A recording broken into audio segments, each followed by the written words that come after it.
Oh, I'm sliding off this. Oh!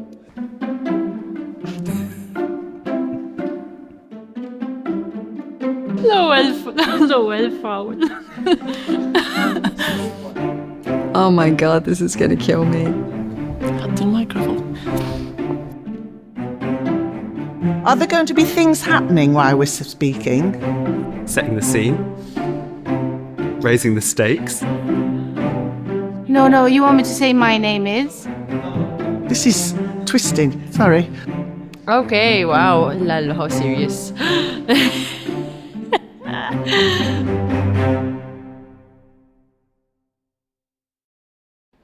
Allow me to go back to 2013. That's where it all started. In 2013, when I appeared on the scene as chairman of what we used to call, at the time, the Malta Council for Culture and the Arts, ዄfinMalta was not even thought of. It was an abstract. Malta, we were always wanted to have a professional dance company.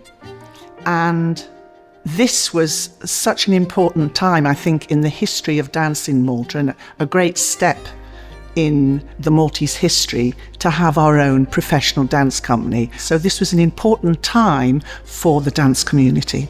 ዄfinMalta didn't exist until the first artistic director of the company, Maven Ku, decided that he really wanted to pursue this idea of making a national dance company for Malta happen.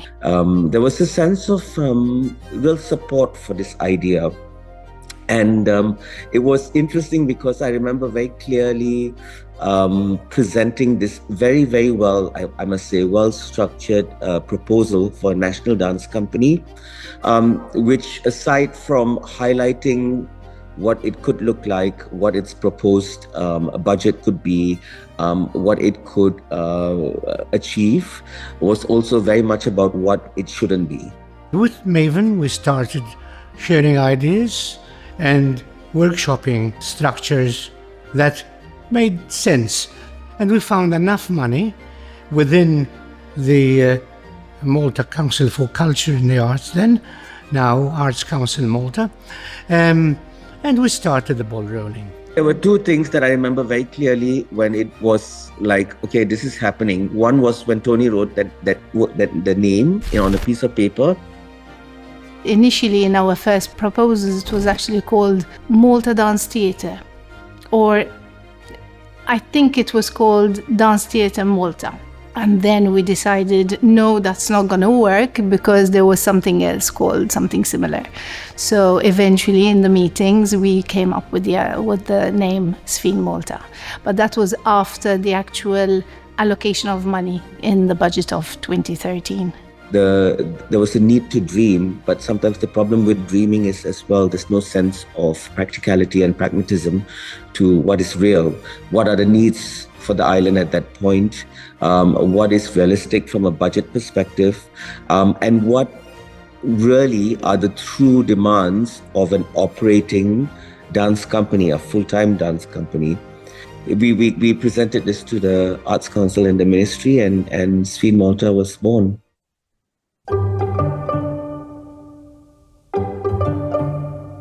So from the very start, there was a clear intention to involve as many Maltese dancers as possible. There were 8, obviously, professional company dancers, and we still had 2 apprentices. And I remember at that particular time, we had 5 Maltese and 5 foreigners. There was Christine Aquilina, there was Martina, there was Florinda, there was Keith, and there was Zoe Camilleri. I think Zoe at the time was an apprentice, and later on she became a full member within the company. I joined as an apprentice first, and then I was full-time for the next 3 years. It sort of opened my eyes to this world. It helped me make sense of the things that I aligned with, the approaches that I enjoyed. I left my full-time job in pharmacy and switched to this full-time job with ﷺfinMalta back in 2014. It was a big step, but it was something I welcomed with open arms. During my master's, the course at university, the dance course at university was announced.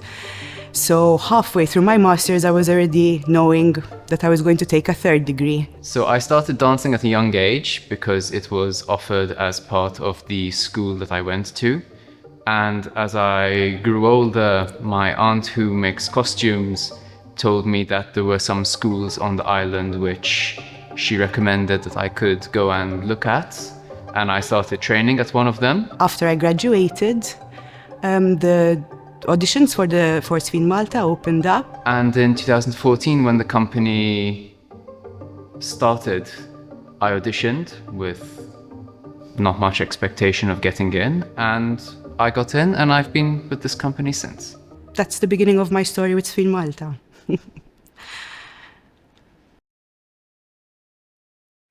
I mean, realistically, the company grew a lot, and it grew because there was consistent work done with a clear method. I had the fortune to keep developing my own work, and I could do that only because the dancers that we started this journey together, they stayed with me throughout. I could give them a prompt, I could give them a task. I could leave the studio, come back, and I had already a beautiful piece of choreography. Working with Šfin, it's a full-time company, right? So we were here day in, day out, and you develop really deep connections with your colleagues. Yeah, we were very close-knit, sort of like a family, with all the, dynamics that a family comes with. But it was a very, very special time. So this is how aligned we were, and this happened not only in the studio, also with the collaborators, with Martina, with Emma, with Nicole. We managed to create this rhythm where it was all about let's keep creating value and let's keep making ŠfinMalta a place where people can grow.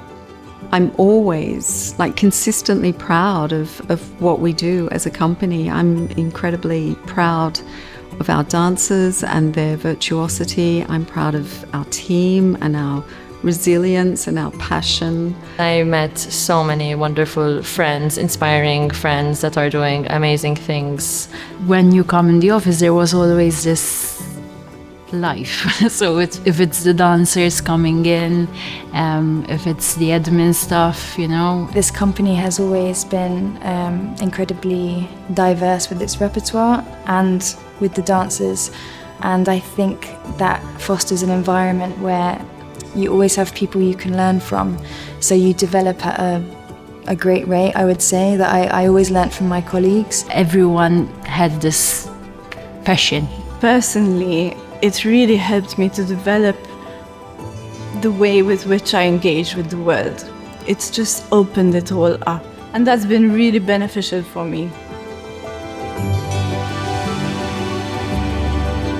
I think arriving in the company, there's a real spirit of collaboration, and that spirit of collaboration is something I'm committed to continue building on. I'm very, very proud of the company, of the success. I've been on the journey since the very, very beginning for the last 10 years, and I've seen the development of the company grow and grow and grow. I'm taking a gift in a way from the past, that is the culture of how we work, and I'm looking for ways that we can continue to do that and do that differently as we move into the future. I had the opportunity to meet so many wonderful people, so it really pushed me to grow, and in all senses. We had so many international people coming in, and I learned a lot about myself. I've walked into a company that has a brilliant legacy of has had a huge impact here in Malta and also internationally. And so what I'm looking to do is build on the brilliant successes of the past, build on the perception of Malta as a vibrant hub of cultural practice in an international landscape. Every person that's ever been involved with this company have always been really generous with sharing skills that they've acquired, with sharing everything that they've developed on their journey to be a dancer to that moment. Now, with with it being a Maltese company, Maltese dancers can make this a career within Malta. And I think there is a stigma in Malta regarding dance as a career. They always think that it's, you're not going to make money from dancing. It's not a job, it's a vocation. They won't understand that being a full-time dancer as a vocation is something that exists and is present on the island. They think that it has to be supplemented with some form of academic-based tuition or something like that to actually interact with it. Yeah, and I think the existence of the company has gone a long way in changing people's perception of that, which is fantastic, because there's so many talented people on this island as well, so many talented young dancers, that to have somewhere where they can aim for that doesn't mean you have to go abroad. We have something here in Malta that you can be proud of and aspire towards. With now ዄFin, we have given the opportunity for the Maltese to be able to make this a career within Malta.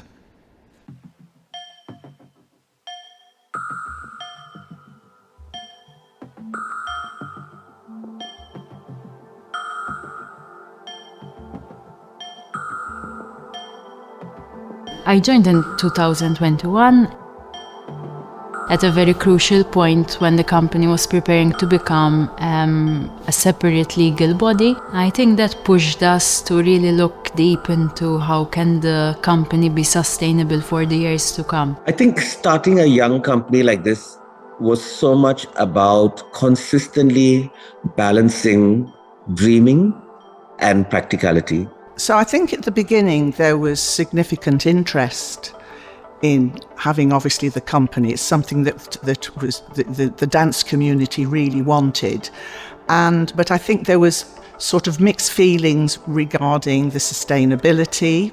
So contemporary seemed to be the clearer option on an artistic level and also on an identity level for Malta, for Maltese choreographers and artistic directors of the future to be able to have a voice for Malta within the company.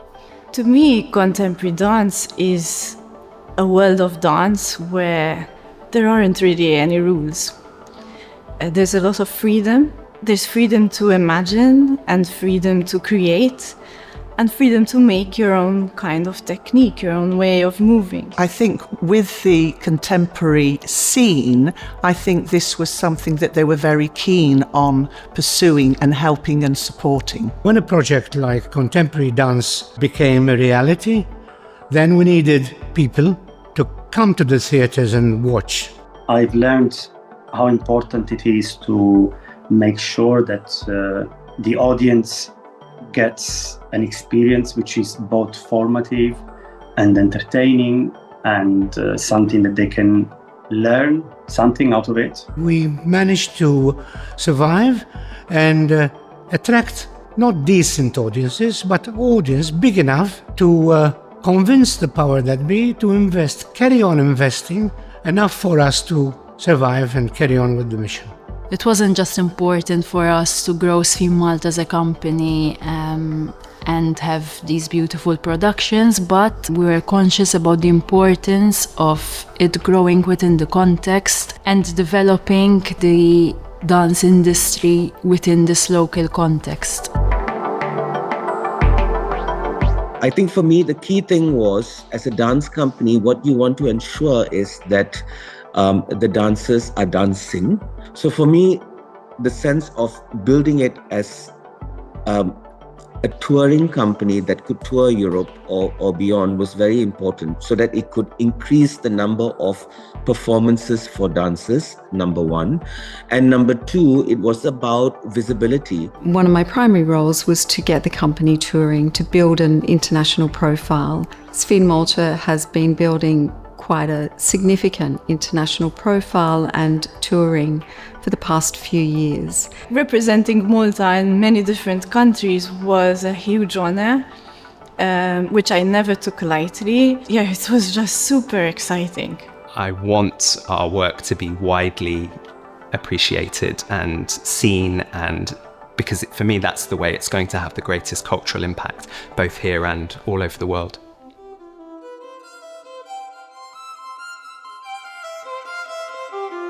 So now ዄFin is under NAPA, which is the National Agency for Performing Arts, which includes obviously Core and Teatr Malta. It will be the future of an organization like NAPA to find the chemistry, the right chemistry, to make these three entities work together. This collaboration is a wonderful collaboration of these three entities together, of singing, of drama, of dance. What is going to be very, very amazing to kind of witness from afar is where the company goes now. Because I do think it takes 10 years for any company, for any artistic organization to find its identity. I mean, the hopes for future for ዄFin Malta, I think, would be global recognition, to see Malta on that global stage and be able to share our cultural heritage with the world internationally. For us in the future, we have some really exciting things planned, both things here in Malta and also internationally. We're working on a number of international co-productions and also international festivals and touring that the company will go on, but also innovative new ways of presenting dance within the nation, both within venues and theatres that I'm committed to us presenting our work in, but also in other locations across the islands of Malta. Could you maybe mention like a really fun memory, the most funniest memory you have from your time here? I think, I mean, there are many fun and crazy moments that we've been through. I remember fondly the rituals, for example, the pre-show boogie, or the post-show celebrations, or the staging rituals. One really special memory I have in this actual studio, we had to do this research on laughing. And we had to lie down with our heads on each other's stomachs. Possibly in 2018 when we did Voyager with Paolo and Angela. And just listen to each other breathing and gently develop a laugh. And we spent a good couple of hours laughing with our heads on each other's bellies, filling the whole studio with laughter. I don't know, I love the work, I love the music, I love the artistic collaborators, I loved my colleagues. It was at the Manuel Theatre and it was, for me, it was a very special production. Cool costumes. Yeah. I think for me, probably the work or the evening that was most touching and emotional was the first season. The first time that we actually performed as a company. Because when we started the company, what was very beautiful was we literally were venturing into the unknown. When we went on tour to Palestine, we had performed at the Ramallah Dance Festival. And one memory that I still think about sometimes is we were at this gathering and there was this man. He was on top of this sort of bar or ledge and he was dancing and he had this glass on top of his head. And when he came down, I was like, I'm so fascinated because Palestinian people love to dance. It seems like everyone is dancing. And he told me, of course, he said, of course we dance. He said, this is how we are free. I can remember exploring the world through 噚Fin Malta, whether it was a national tour or an international tour. There's always new places, new people to meet, and even stronger connections to make with the people that you're already in touch with. And that's a beautiful memory to cherish. I don't know, it's something that really stuck with me, and I still think about it sometimes, and I think that really shows the power of dance. This is I think why we all dance. This is why I dance. I feel like wherever we are in the world, there's an unspoken connection there from a moment in time where we work together, and that I cherish greatly. Funny moment, more than like special, right? Oh, I have a good one. Okay, I remember. We were taking part in the Special Olympics and some of us had to be like hung up like circus artists. So they set up at MCC this, flying harness. And of course, as a choreographer, I wanted to try. I wanted to see what's really possible. We were kind of complaining and saying like, listen, it's hurting. We've been hanging from this thing for like an hour. And he was like, you know what, I'm going to give it a try. And he went into the harness and we spun him around and everything. And it was incredibly uncomfortable. I have a very funny video of that, and that was priceless. And of course, they're taking, they think it's funny because I looked really awful on it. Sorry, I have to.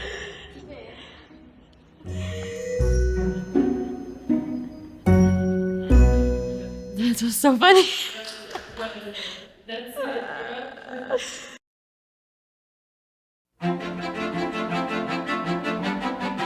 Dance to me means exploring moments, points where dance meets theatre. I don't think I could ever live without dance. I eat it, I breathe it, I sleep it. Dance really informs my life. It informs everything I do. It's like a body-mind knowledge that gives me the stability to take risks, to take educated risks, let's say. There's a sense of liberty in it, a sense of liberty to be who you need to be. I feel very free when I dance it. For me, dance has always been my first love. So being in this job now is actually a dream job for me. Managerial side, the administrative side, the educational side, as well as the artistic side, the production side. So all that, for me, surrounding dance is my happy place. It's an obsessive, lover that runs my life totally. Till I leave this earth, I don't think I would always have to be involved, something to do with dancing, even if I couldn't dance myself. It's just part of my life. My life is determined and dictated by my relationship to dance, and it's what I believe in very much as well. The company has given me so much over the years, as has dance since I was young, that now I just want to give back all that I've learned to the community, to share it, so that others can benefit like I have. Dance makes me feel proud of this beautiful journey that the dancers are doing, that the audience is doing with the dancers. It's just this beautiful moment to share together. Dance to me means everything. I dedicated my life to dance, and I am an activist of this art form that must be shared, must be understood, and as a universal language that uses movement, I think to me is the perfect tool to create an experience for an audience that has a different background, different cultural background, social background, precisely because dance uses movement. And movement is something that it's part of who we are as humans and creatures of this planet. That's why I will always fight for dance's right, and for dance to be experienced and programmed and developed until my last day, basically. I feel like dance is a vehicle to dream. It's a vehicle to dream of how things could be different. It takes us, when we're doing it, out of our everyday experience of our bodies. And also when we observe it, we see things that, you don't see on the street. And I do feel like that stretch of possibility allows us to understand that things can be different. And this is why I do in maybe a naive way think that dance can change the world, because it allows difference and change to be visible.